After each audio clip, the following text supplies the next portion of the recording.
Hi YouTube, happy Monday and happy Mother's Day to everyone out there. Today I'm going to do a quick overview of a Core2 Quad server that I've been building up in the past couple months. I've actually had this desktop PC for quite a long time. I put it together myself in 2007, 2008, 13, 14 years ago, and used it probably until 2013 or maybe 2015. It originally had 2 or 4 gig of RAM and a Core 2 Duo, but I realized I could use this for RStudio, Asterisk, Gopher, ad blocking, and have a lot more roles for this machine, so I upgraded it in the past couple months.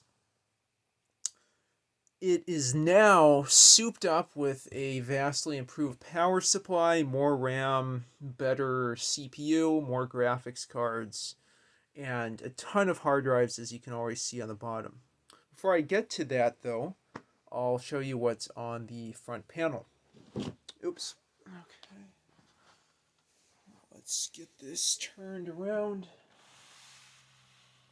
Okay. Back up a bit. Yeah. There you go. Okay.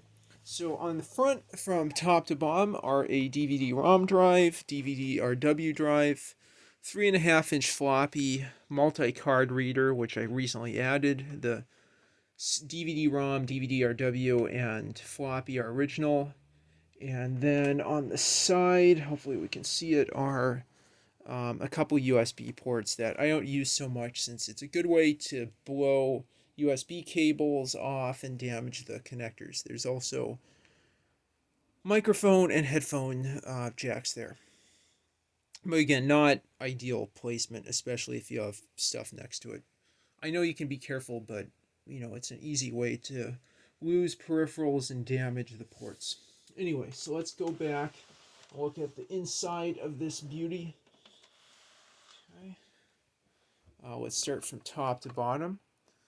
Up top is a Seasonic 500 watt power supply that I bought and is really the only thing I spent a good deal of money on for upgrading this, because the original power supply was quite crummy and went to power supply heaven after some upgrades. It was a Cooler Master, I think, or Cool Max, not Cooler Master, Cool Max 500 watt power supply. It might be around here somewhere. But anyway, I got rid of that since it just stopped working, and Seasonic power supplies are supposed to be quite good, and so far from experience are quite good. You can see the massive cables for those DVD drives. I'll zoom in a bit and see if I can maybe tilt the computer to get a better view of the processor and the RAM. 4 slots, 8 gig max of DDR2, 800 RAM. They're kind of hidden there.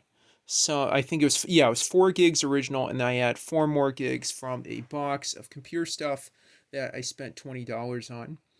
I changed from a E6500 or something Core 2 Duo to a Q9550 2.8 gigahertz quad core processor, which is the fastest and best priced I could get. I imagine there's Core 2 Extremes that are even better.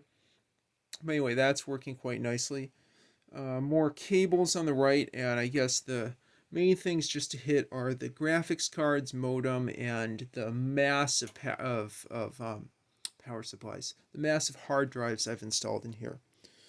Let me actually turn this and on its side. Oh, okay. Then we can look away from the teletype and down in there. So what you're looking at on top is a GT430, not GT730, GT430 GPU. And further below that, it's kind of hidden, is a 8400 GS GPU that I'm using with OpenCL and GPU-R to speed up parallel computations in R. I have to do some experimentation, see if that's worth it, given the time it takes to move the data from the CPU and main data bus onto the GPU and back. Anyway, so just to the right of that are all the hard drives in here. There's an original, I believe this is an original 160 gig SATA drive, two 80 gig ones I got free in that $20 box, which also had some routers, RAM, and other goodies inside. And this is super awesome. A friend of mine just finished up in the lab and happened to have a 4 terabyte SATA hard drive. I installed this, I've booted this up, and the power supply can drive it fine. And what that means is this machine could be a great network access storage server. I can back up all documents from everything else, and it goes nicely along with the 2 terabyte portable hard drive I have attached to the router, which I'll have to show in a future video.